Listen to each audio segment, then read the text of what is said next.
Hoje a gente vai falar baseado no esboço do Evangelho. Conforme a gente colocou aí nesses slides, Lucas tem como tema principal o Evangelho do Salvador dos homens. Então todos esses esboços aí a gente vai falar baseado neles. A gente já falou um pouquinho sobre os primeiros capítulos, quando a gente introduziu o Evangelho lucano. Então esses primeiros pontos a gente vai passar um pouquinho mais rápido, que a gente já falou sobre eles. Então a primeira sessão do Evangelho de Lucas, conforme esse esboço aí colocado, é o capítulo 1, do versículo 1 até o 4, que é o prefácio do Evangelho. Pode avançar, Igor, até chegar lá onde tem primeira sessão. Isso. Então isso a gente já falou na terça-feira passada, vamos recapitular brevemente. O Evangelho foi escrito por Lucas para comunicar a certeza das coisas que já se conhecia.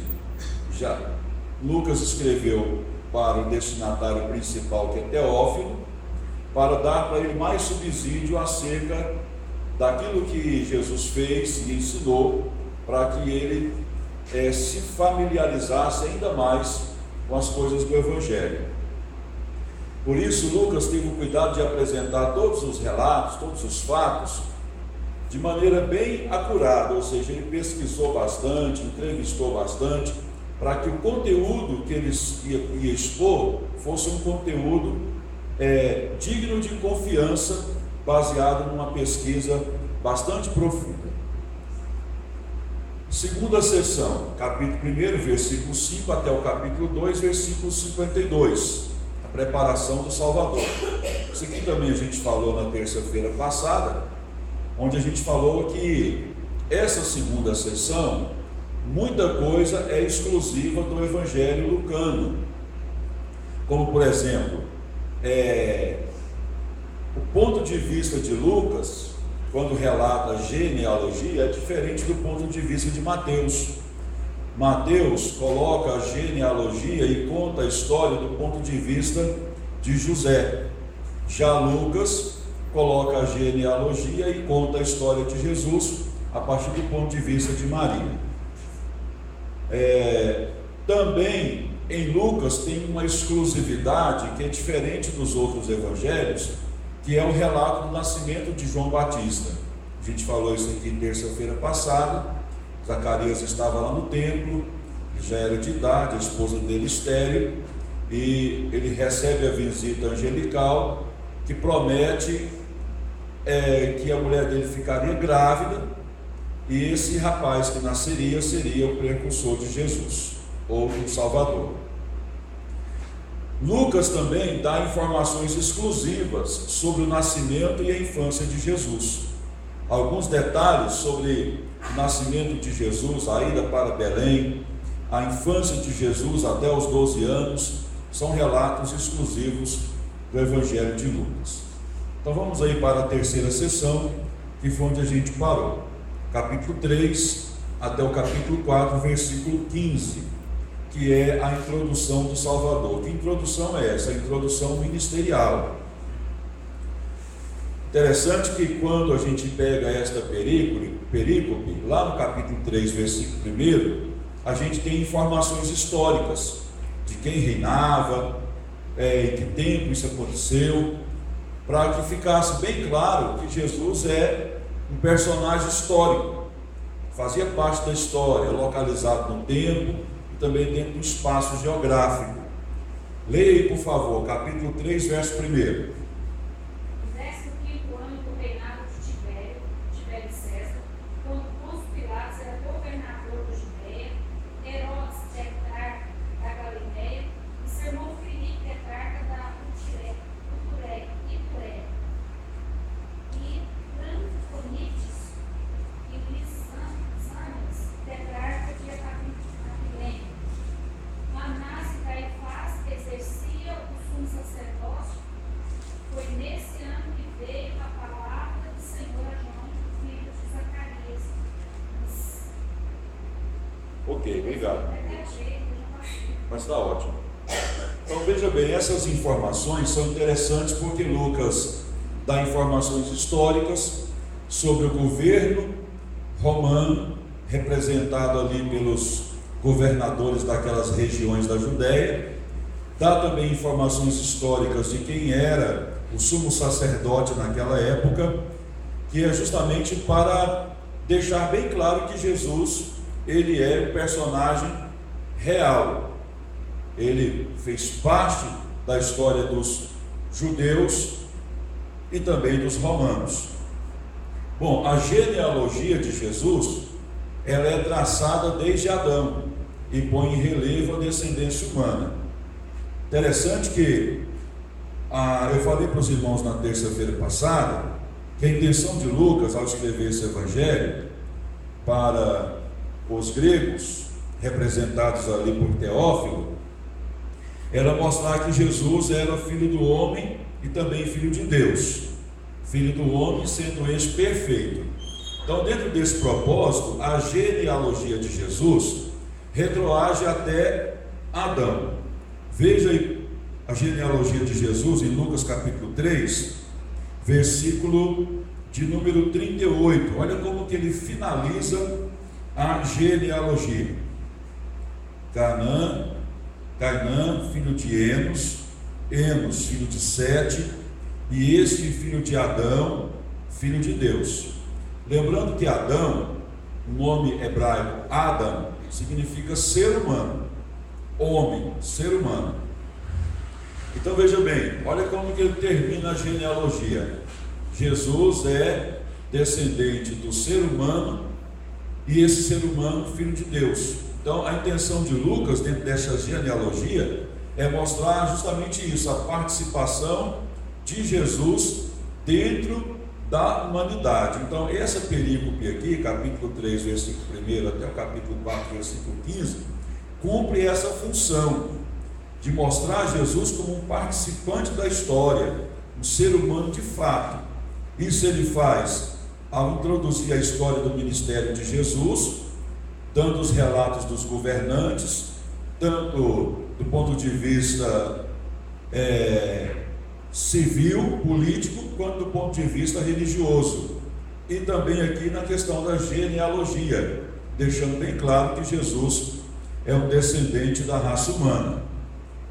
Então a descrição da tentação aqui em Lucas segue o mesmo padrão de Mateus, só não segue a mesma ordem da tentação. Mas há um detalhe aqui em Lucas que não tem em Mateus, quando diz que Jesus passou por toda sorte de tentação. Então Jesus, como um representante da humanidade, foi tentado em todos os seus limites e não cedeu a essas tentações. Então Lucas, nessa terceira sessão aqui, mostra Jesus, descendente da humanidade, que foi tentado, mas não cedeu a essas tentações. Mas o relato da tentação se parece bastante com o de Mateus, exceto na ordem e incluindo esse detalhe que eu disse para os irmãos.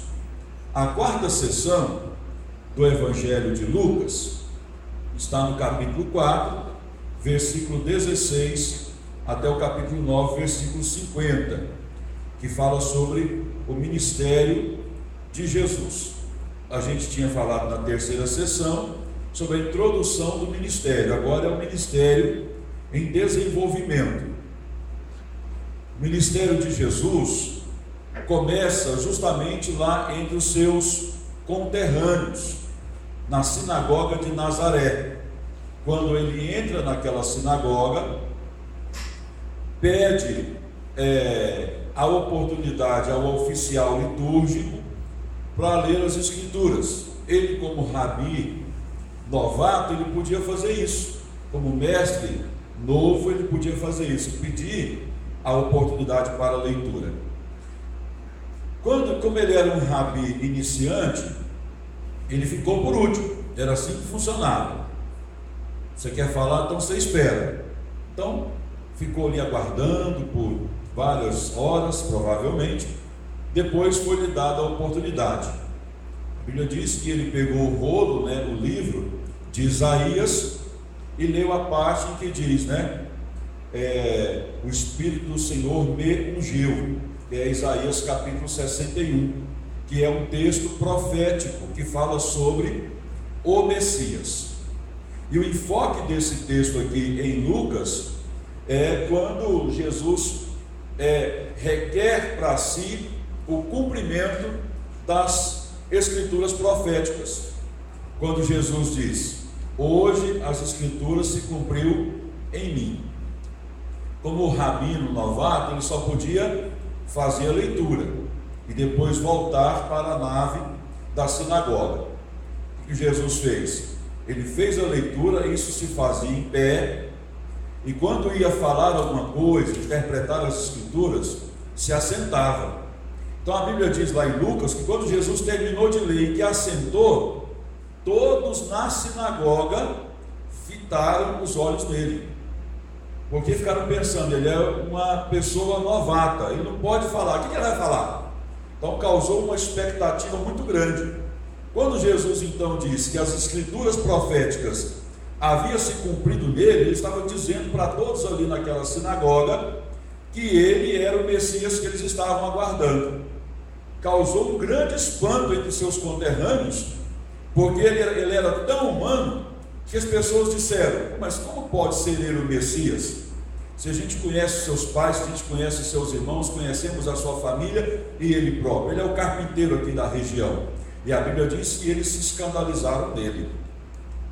Então Jesus, ele não tinha nenhuma diferença física, fisiológica de nenhum ser humano. Ele era igual a todo ser humano, passou por todos os processos que o ser humano passa, de gestação, de crescimento, de aprendizado, todos os processos Jesus passou por eles.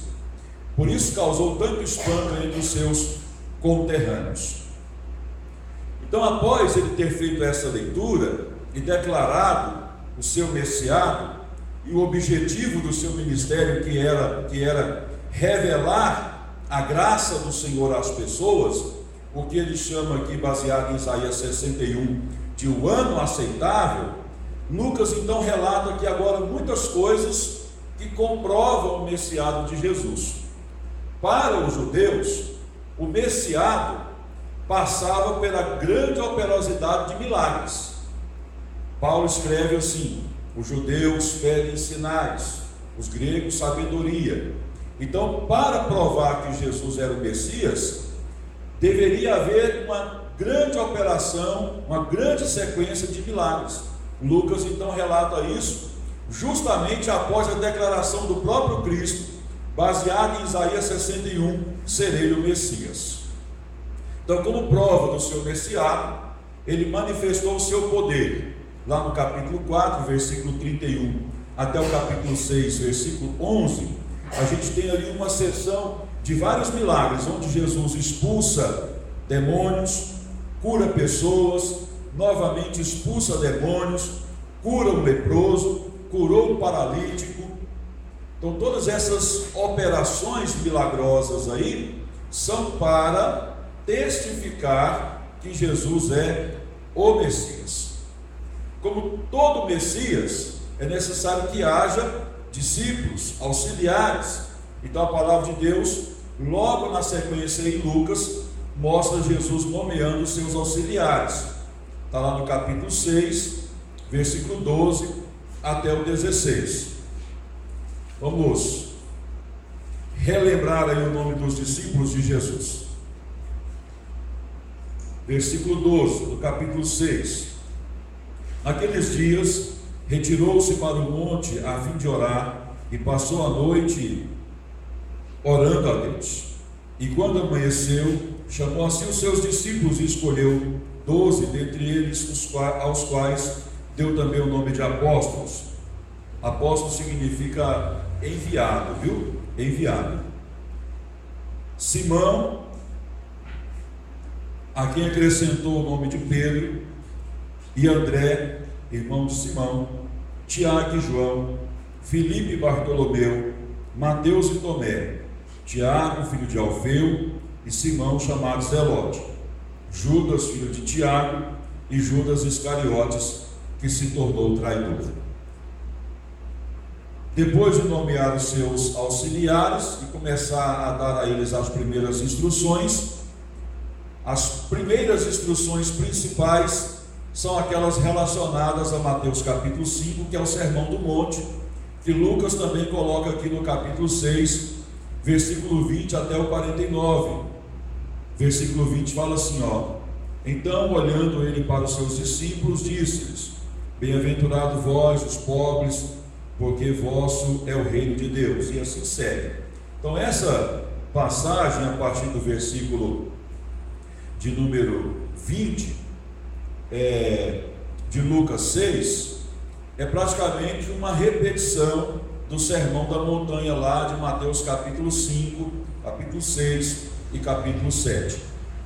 Então, a sequência aqui é: Jesus primeiro declara o seu messiado lá na sinagoga, a partir da leitura de Isaías 61, como prova de que ele é o Messias. Há várias operações de milagres, expulsão de demônios, curas, nomeação dos auxiliares e depois a declaração dos princípios do reino, que Jesus vai instaurar ou inaugurar, ou está inaugurando entre os homens. Em Lucas capítulo 7,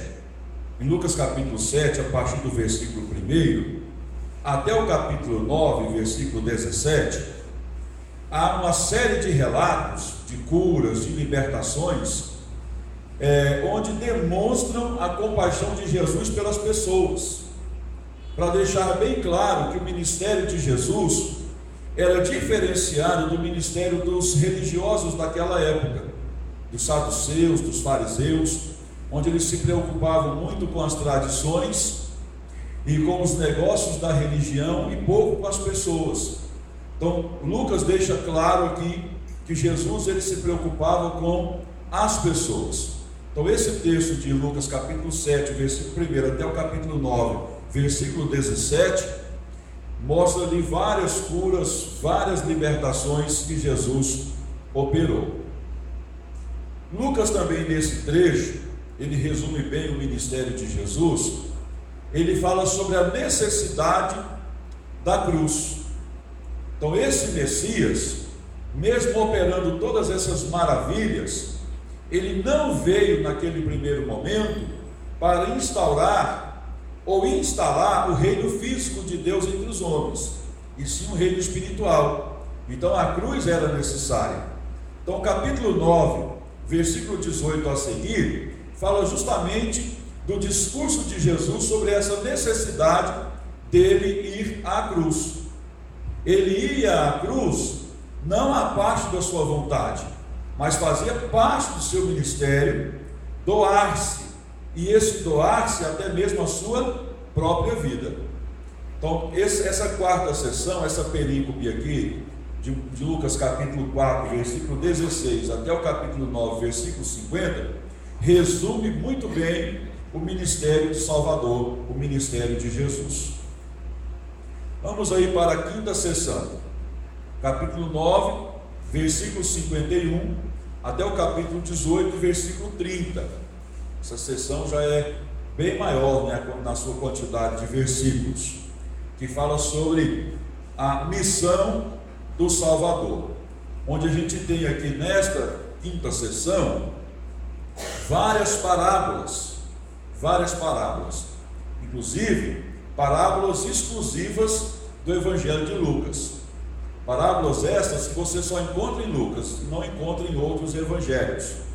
Essas parábolas têm uma importância muito grande dentro do que Lucas quer demonstrar, que é ilustrar a missão de Jesus. Então, essas parábolas aqui ilustram justamente isso, a missão de Jesus, que resume em servir e entregar-se. E esse entregar-se passa pela morte de cruz. Então, essas parábolas aí demonstram tudo isso, a questão da humildade, da entrega, do servir. Então veja bem, essas parábolas estão apenas em Lucas. Parábola do bom samaritano, talvez seja uma das mais conhecidas, né? parábolas de toda a Bíblia: a parábola do bom samaritano, a parábola do rico insensato, que achou que a sua vida se resumia a encher os seus celeiros, a figueira sem fruto, os lugares na festa de casamento, a grande ceia, a moeda perdida, o filho pródigo, o mordomo infiel, o rico e Lázaro, o fariseu e o publicano. Então todas essas parábolas ilustram ou trazem lições justamente da questão da humildade, do servir um ao outro, de dizer não à mesquinhez, à soberba, fala sobre a necessidade do serviço, né? De doar-se. Todas essas parábolas retratam, ilustram o significado da missão de Jesus. Em Lucas fica bem claro que Jesus ele não veio para ser servido, e sim para servir as pessoas. Então essas parábolas retratam justamente isso. Bom, na sexta sessão, a gente tem aí capítulo 18, versículo 31, e vai até o capítulo 23, versículo 56, que é a narração ou a narrativa da paixão do Salvador. No Evangelho de Lucas, existem grandes parágrafos que são diferentes dos sinóticos. Quais são esses sinóticos aqui que a gente está falando? Mateus e Marcos. 3 são os evangelhos sinóticos, né? Mateus, Marcos e Lucas. Então só esses 3 são chamados de sinóticos. Então quando a gente diz que a narrativa da paixão em Lucas não contém grandes parágrafos, que a desvie muito da narrativa do sinótico, a gente está falando de Mateus e de Marcos. Existem alguns relatos que são exclusivos do Evangelho de Lucas, mas a sequência dos fatos, a sequência dos acontecimentos segue o mesmo padrão de Mateus e de Marcos. A gente tem aqui, por exemplo, a ordem da última ceia. Jesus pede aos seus discípulos que preparem um lugar para ele servir a última ceia. Naquela última ceia, antes que ela acontecesse, existe a sessão dos lava-pés, relatado lá em João. E naquela última ceia, Jesus ele inaugura uma nova etapa, né? Que é justamente o rasgar o pão e o beber o vinho, que são símbolos da sua morte sacrificial. O pão que simboliza a sua carne, o vinho que simboliza o seu sangue, colocando ali uma nova ordenança para que as pessoas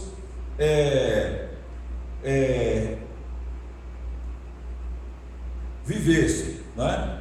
Até então as pessoas estavam baseadas na questão da Páscoa. Ele inaugura a questão da ceia. A Páscoa era o símbolo máximo dos judeus da libertação, cujo símbolo maior era o sangue do Cordeiro. Jesus agora, com esses 2 elementos da ceia, ele quer dizer que a grande Páscoa de fato cumpre-se na própria vida dele, onde ele é o Cordeiro de Deus que dá a sua vida pelas pessoas. Nessa passagem aqui, nessa sessão, a gente também tem um aviso de Jesus a Simão.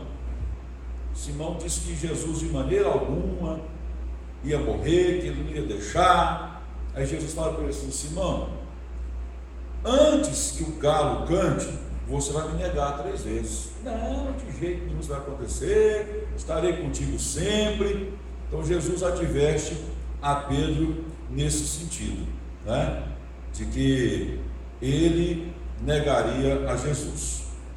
Temos também aqui no capítulo 22, 43 e 44, a agonia de Jesus no Getsêmani, agonia tão intensa que é representada aqui pela hematidrose, hematidrose é os poros, né, se abrirem ao ponto de misturarem suor com sangue. Isso só acontece com o indivíduo com uma emoção muito intensa, uma dor muito violenta na alma. Isso é um efeito muito raro que é comprovado pela medicina. Então Lucas traz esse relato, dizendo que dos poros de Jesus saíram sangue. No capítulo 22 aí a gente tem os acontecimentos na casa de Caifás, né, o julgamento de Jesus ali na casa de Caifás, que ficava ali no Sinédrio. Julgamento esse que não se deu conforme as normas regulares. O julgamento tinha que ser de dia, não podia ser em véspera de Páscoa. Tudo isso se deu na calada da noite, de maneira a violentar as regras do Sinédrio. Porque os fariseus e os saduceus já tinham feito uma associação desde há muito tempo para pegarem Jesus. Depois que pegaram, eles não iam perder a oportunidade de julgá-lo, de condená-lo, de matá-lo. Então eles não queriam adiar mais, e eles fizeram todas essas coisas aqui, ferindo os princípios, as regras do Sinédrio. Aqui no capítulo 23, temos aqui o relato de Lucas, de Jesus perante Herodes, onde acontece naquele processo de Herodes lavando as mãos, ele dizendo para Jesus que ele tinha poder sobre Jesus para poder soltá-lo. Jesus disse que nenhum poder havia sido dado a ele, a não ser que de Deus fosse concedido. E todo aquele processo que mostra claramente que Jesus não estava correndo, ele sabia o que o aguardava. Então todo o processo é doloroso, é com sofrimento intenso, mas Jesus tinha consciência de que todo aquele processo estava acontecendo para cumprir as Escrituras.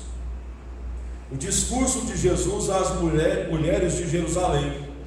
As mulheres de Jerusalém ficaram com pena de Jesus, daquela situação que o grande mestre, o Messias, estava passando, aquela prisão, sofrimento, escárnio. E aí Jesus falou para elas: olha, não tenham pena de mim, tenho pena de vocês mesmos, porque está chegando dias terríveis sobre Jerusalém, e que as mulheres de Jerusalém sofrerão muito. Então ele profetiza ali, naquele instante de agonia, de prisão e de violência, a destruição de Jerusalém. Então as mulheres de Jerusalém estão com pena de Jesus. Jesus fala para elas: olha, orem por vocês mesmos, porque quando chegar o tempo da violência sobre Jerusalém, vocês mulheres sofrerão muito. E aconteceu isso na destruição de Jerusalém. Mulheres, segundo a história, que estavam grávidas, tiveram as suas barrigas abertas, os bebês retirados, e nos seus lugares foram colocados gatos vivos. Então a violência contra as mulheres em Jerusalém, na época da destruição de Jerusalém, foram violências terríveis, terríveis. Pastor, vai virar. O ladrão arrependido. Aqui mostra, é um relato exclusivo em Lucas, que Jesus estava crucificado no meio de dois ladrões, um blasfemava e o outro se arrependeu, e Jesus promete a ele que naquele mesmo dia aquele ladrão estaria com ele no paraíso.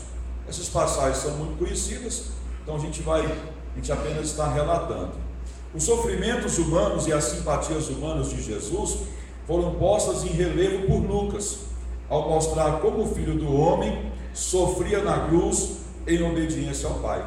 Então Lucas deixou isso bem claro, que todos os sofrimentos vividos por Jesus faziam parte do cumprimento das Escrituras proféticas, e Jesus tinha conhecimento de todas elas. Amém?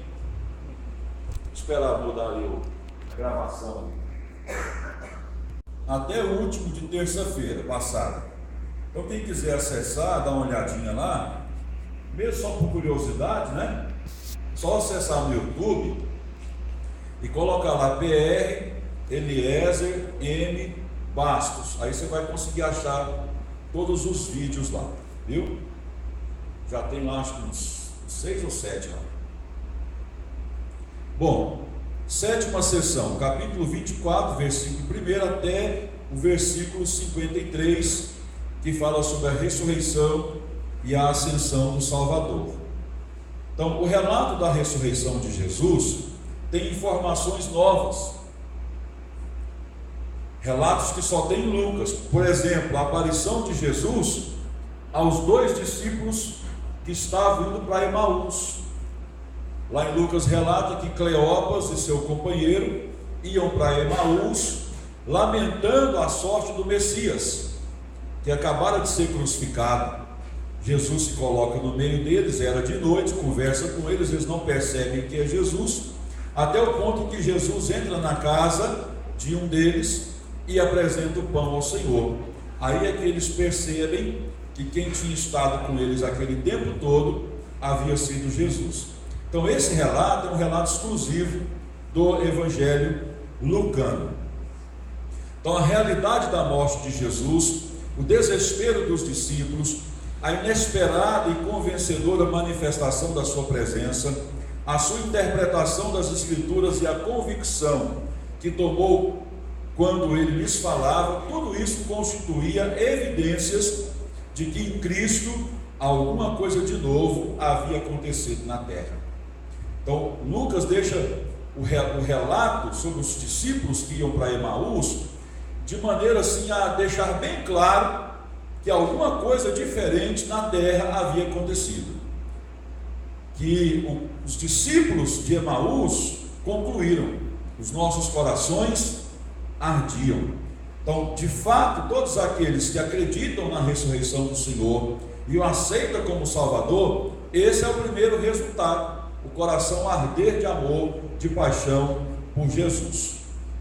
Olha, as palavras de conclusão do Evangelho ligaram a realidade histórica com a verdade doutrinal e mostram que a revelação por Cristo é a base da pregação do arrependimento e do perdão dos pecados.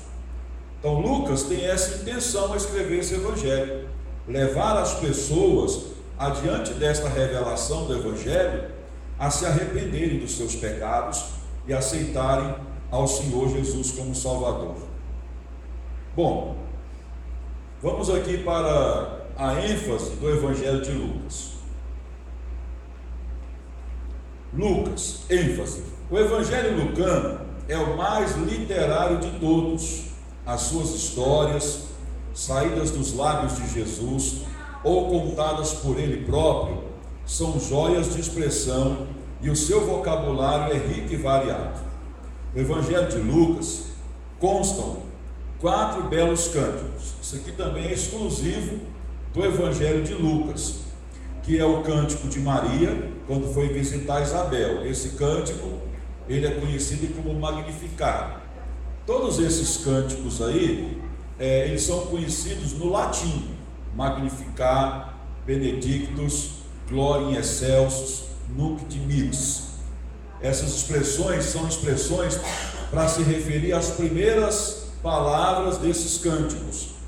O cântico do Magnificat, que está em Lucas capítulo 1, versículo 46 a 55, Deus da seguinte maneira: primeiro, Isabel, esposa de Zacarias, ficou grávida de João o Batista. Quando ela estava no 6º mês, o anjo foi visitar Maria e disse para ela que ela ficaria grávida do Salvador. Ela disse: como pode ser isso, se eu sou virgem? E ele dizia: a virtude do Altíssimo vai vir sobre você. Aí ela foi visitar Isabel, para comunicar a Isabel o que tinha acontecido. Quando Maria chegou à porta, antes de bater palma, antes de gritar bom dia, ou a paz do Senhor, alguma coisa assim, o menino que estava no ventre de Isabel ficou inquieto lá.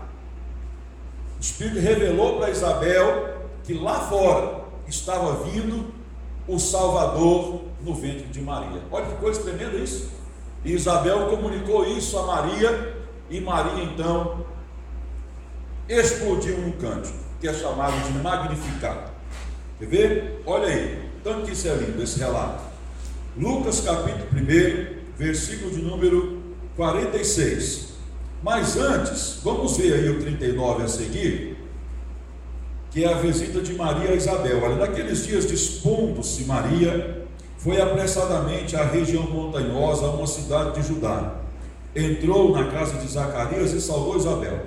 Ouvindo esta a saudação de Maria, a criança lhe estremeceu no ventre. Então Isabel ficou possuída do Espírito Santo e exclamou em alta voz: Bendita és tu entre as mulheres, e bendito o fruto do teu ventre. E de onde me provém que me venha visitar a mãe do meu Senhor? Jesus nem tinha nascido. Isabel já o havia reconhecido como Senhor. Pois logo que me chegou aos ouvidos a voz da tua saudação, a criança estremeceu de alegria dentro de mim. Bem-aventurada a que creu, porque serão cumpridas as palavras que lhe foram ditas da parte do Senhor. Aí vem aí o cântico de Maria, que é o chamado de magnificar, né? Que é uma expressão para se referir a bendito, né? Grande, minha alma engrandece, por aí vai. Então disse Maria: a minha alma engrandece ao Senhor, e o meu espírito se alegrou em Deus, meu Salvador, porque contemplou na humildade da sua serva. Pois desde agora todas as gerações me considerarão bem-aventurada, porque o poderoso me fez grandes coisas, santo é o seu nome. A sua misericórdia vai de geração em geração sobre os que o temem. Agiu com o seu braço valorosamente, dispensou os que no coração alimentavam pensamentos soberbos. Derribou do seu trono os poderosos e exaltou os humildes. Encheu de bens os famintos e despediu vazios os ricos. Amparou a Israel seu servo, a fim de lembrar-se da sua misericórdia, a favor de Abraão e de sua descendência para sempre, como prometera aos nossos pais. Maria permaneceu cerca de 3 meses com Isabel e voltou para casa. Então, do versículo 46 até o versículo de número 55, é aí o cântico de Maria, quando Maria foi visitar a sua prima Isabel. O segundo cântico, que só tem também em Lucas, é o Benedictus, né? Que é o cântico de Zacarias, quando do nascimento de João o Batista. Está lá no versículo de número 67. Zacarias, seu pai, cheio do Espírito Santo, profetizou dizendo: Bendito seja o Senhor Deus de Israel. Então, Benedictus, bendito, porque visitou e redimiu o seu povo, e nos suscitou plena e poderosa salvação na casa de Davi, seu servo, como prometera desde a antiguidade por boca dos seus santos profetas, para nos libertar dos nossos inimigos e das mãos de todos os que nos odeiam. E por aí o cântico segue. Então esse cântico, quando do nascimento de João Batista, é um reconhecimento de Zacarias que a era do Messias está chegando. O Messias ainda não havia nascido, estava no ventre de Maria, e Zacarias, neste cântico, reconhece que a era do Messias está chegando. Versículo 14 do capítulo 2 é o terceiro cântico aí, que é o Glória in excelsis, né? Glória nas alturas. É o cântico angelical quando Jesus nasceu, capítulo 2, versículo 14, que diz: Glória a Deus nas maiores alturas e paz na terra entre os homens, a quem Ele quer bem. E o quarto cântico é o Nunc Dimittis, né, que significa em latim agora Senhor, que são as primeiras palavras pronunciadas por Simeão, quando Simeão tomou o menino Jesus nos braços, lá no templo, e o dedicou a Deus, quando Jesus tinha 8 dias que havia nascido. Simeão aguardava essa promessa de que ele contemplaria o rosto do Salvador. Quando ele pegou aquele menino, ele reconheceu naquele menino o Messias, e ele disse: agora, Senhor, despegue-se em paz o teu servo, porque os meus olhos já viram a tua salvação. Então esse é o cântico de Simeão, Nunc Dimittis, agora Senhor. Então Lucas, o Evangelho de Lucas, ele é muito interessante do ponto de vista de informações novas, né, com relação a Mateus e com relação a Marcos. E esses cânticos aí são exclusivos do Evangelho lucano. Bom, Lucas é predominantemente histórico. Nenhum outro escritor apresenta datas para a maioria das suas narrativas como fez Lucas, tanto no Evangelho de Lucas quanto no livro de Atos. Os outros escritores do Novo Testamento não tiveram essa preocupação, mas como Lucas propôs a escrever esses dois livros, Lucas e Atos, fazendo uma apuração histórica dos relatos, nada mais do que normal ele, como um escritor e historiador, colocar fatos históricos nesses textos. Então nenhum outro registra tão completo esboço da carreira de Cristo, desde o nascimento até a morte, embora muitos períodos da sua vida não sejam descritos em pormenores. Mas Lucas é o único evangelho que relata alguns dados da infância de Jesus, por exemplo, a visita de Jesus lá no templo, quando ele conversa com os doutores ali, quando Jesus tinha 12 anos de idade, são fatos exclusivos do Evangelho de Lucas. Então Lucas, embora não se preocupou com os pormenores da vida de Jesus no que diz respeito à infância, mas ele é o mais completo nesse sentido, que cita mais dados acerca de Jesus. Então os dados biográficos históricos do Evangelho de Lucas é mais completo do que os outros evangelhos. A doutrina tem relevo em Lucas. Lucas, a gente falou aqui terça-feira passada que ele era um ajudante de Paulo e ele foi um pastor. Então, como ele era um historiador, auxiliar de Paulo, pastor de igreja, ele também teve uma preocupação doutrinal, e isso ficou também claro no seu evangelho. Embora ele não tenha feito grandes discursos teológicos no seu evangelho, grandes abordagens teológicas, mas as porções doutrinais ele colocou aqui, e muitas delas coincidem com as de Paulo, porque ele era auxiliar de Paulo, discurso de ambos eram afinados. Então a pessoa de Cristo, o Filho de Deus, que foi reconhecido por anjos, por demônios, pelo Pai, é apresentado como divindade e como humanidade. Então Lucas, ele cita vários textos onde os anjos, demônios, reconhecem a humanidade e a divindade de Jesus.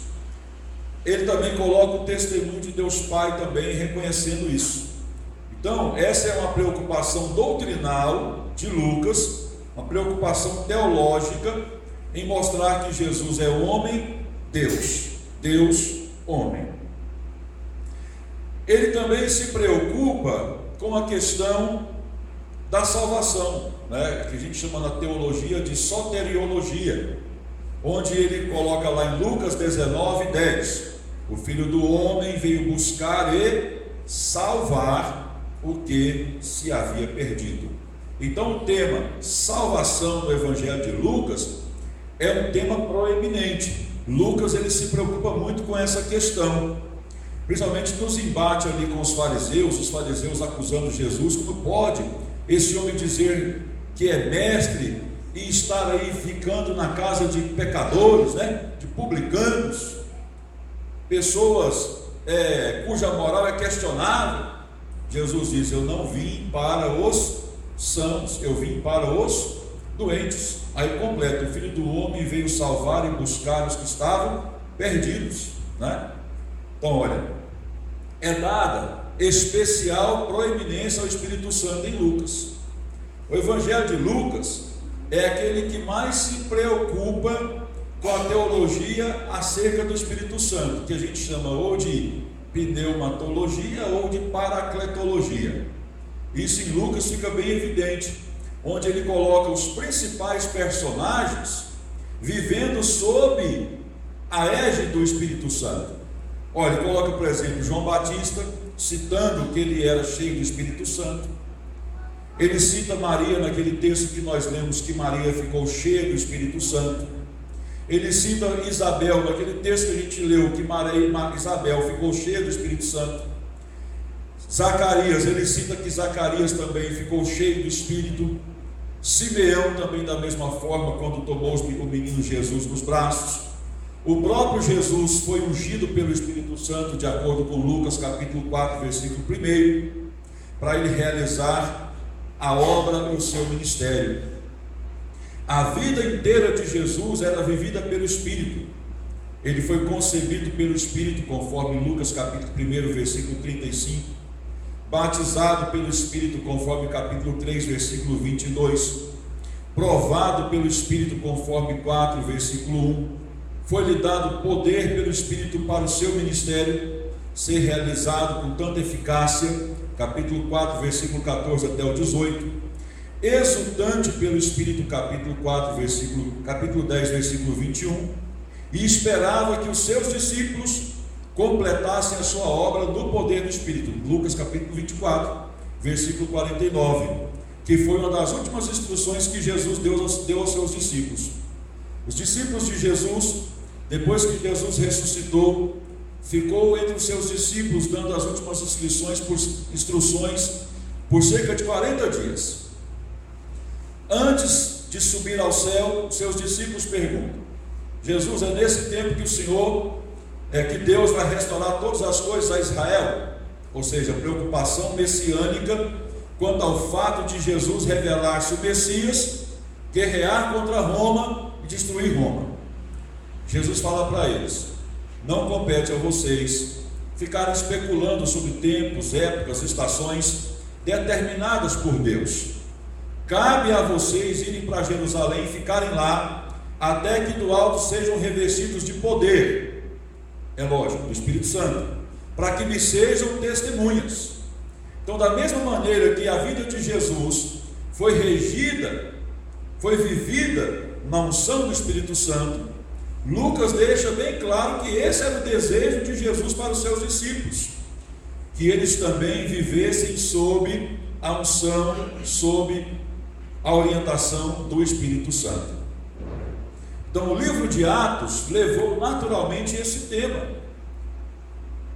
que é a unção do Espírito Santo sobre a igreja para realizar as obras de Jesus. Inclusive, o livro de Atos, a gente vai aprender quando chegar lá, toda a estrutura dele é montada em cima de Atos capítulo 1, versículo 8, quando diz: e ser-me-eis testemunhas, tanto em Jerusalém, Samaria, Judéia, até os confins da terra. Capítulo 1 e capítulo 2 de Atos são os discípulos em Jerusalém esperando o revestimento. No capítulo 2 são revestidos. Então, do capítulo 3 até lá por volta do capítulo 7, eles pregam em Jerusalém. Do capítulo 8 até o 12, pregam em Judéia e Samaria. No capítulo 13, com a primeira viagem missionária de Paulo, começam a pregar nos confins da terra. Então a gente vai ver isso lá quando a gente for estudar sobre Atos. Então Lucas, Atos, como é o segundo volume de Lucas, segue essa mesma ideia. Lucas termina com a ideia de que os discípulos deveriam estar cheios do Espírito para cumprir a obra, para cumprir a missão.